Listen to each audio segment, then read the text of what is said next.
हम ऐसे एक महान सपूत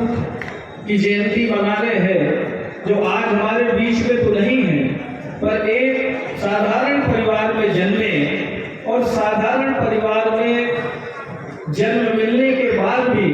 जो उन्होंने शिक्षा दीक्षा ग्रहण की और जिन परेशानियों को समाज में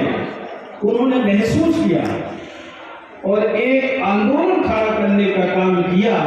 और उस आंदोलन के माध्यम से कहीं न कहीं हम ये कह सकते हैं कि 20 साल पहले 25 साल पहले जो स्थितियां थी उन स्थितियों में आज बहुत सुधार आया है। उसमें हम ये कह सकते हैं कि आदरणीय सुखलाल कुशवाहा जी जैसे प्रेरणादायक संघर्ष से जो सामाजिक चेतना जगाने का जिन्होंने काम किया हो, ऐसी महान विभूति का हम लोग यहाँ पर जयंती मनाने के लिए उपस्थित हुए हैं। हम ऐसे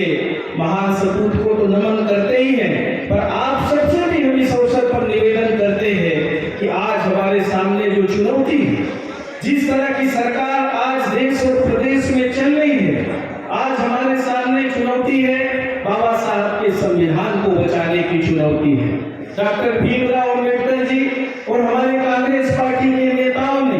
जो एक हमें सुंदर सा संविधान बना के दिया था, जिसमें हम सबको सभी जाति धर्म के लोगों को जो अधिकार दिया था, आज जो अधिकार छीनने की का प्रयास किया जा रहा है। आज जिस तरह से महंगाई, बेरोजगारी, भ्रष्टाचार की चपेट में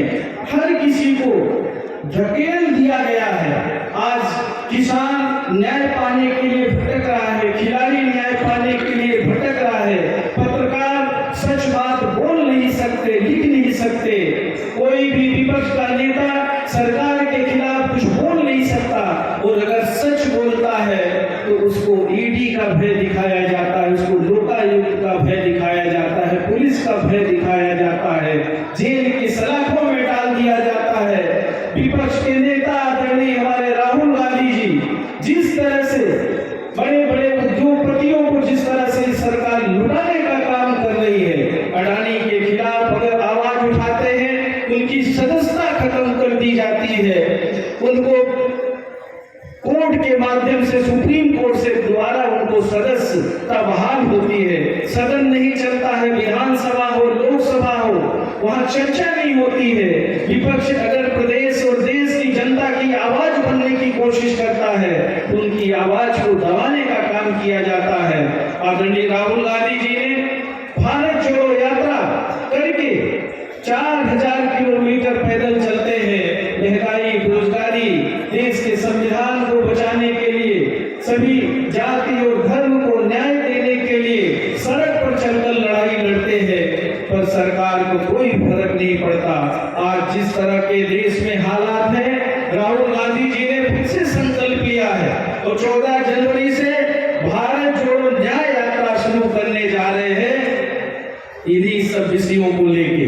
आज पिछड़ा वर्ग का आरक्षण खत्म होने की कगार पर है। पंचायतों में पिछड़ा वर्ग का आरक्षण घट के 12% हो गया। जो कांग्रेस सरकार ने 26% पिछड़ा वर्ग को आरक्षण निकाय चुनाव में दिया था, चाहे नगर निगम हो, नगर पालिका हो, नगर पंचायत हो, और चाहे पंचायती राज का चुनाव हो, 26% आरक्षण मिला हुआ था पिछड़ा वर्ग को। कांग्रेस की सरकार, कमलनाथ जी मुख्यमंत्री थे, 27% आरक्षण 14% से बढ़ाकर 27% करने का काम किया था। भाजपा की सरकार ने उसको भी लटकाने का काम किया। आज एमपीपीएससी की परीक्षाएं 4-4 साल से हुई नहीं,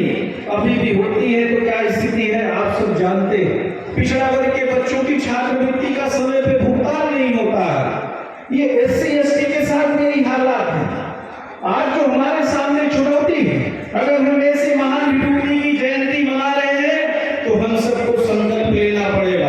हमें लड़ाई लड़नी पड़ेगी। अभी यहाँ पर हम नाम तो मुझे ध्यान नहीं है, अभी बहुत बड़ी बात और बड़ी मार्मिक बात कही थी कि चुनाव में जीत हार लगी रहती है, पर जितना हमें सम्मान मिला है, जितना वोट हमें मिला है, हम कहीं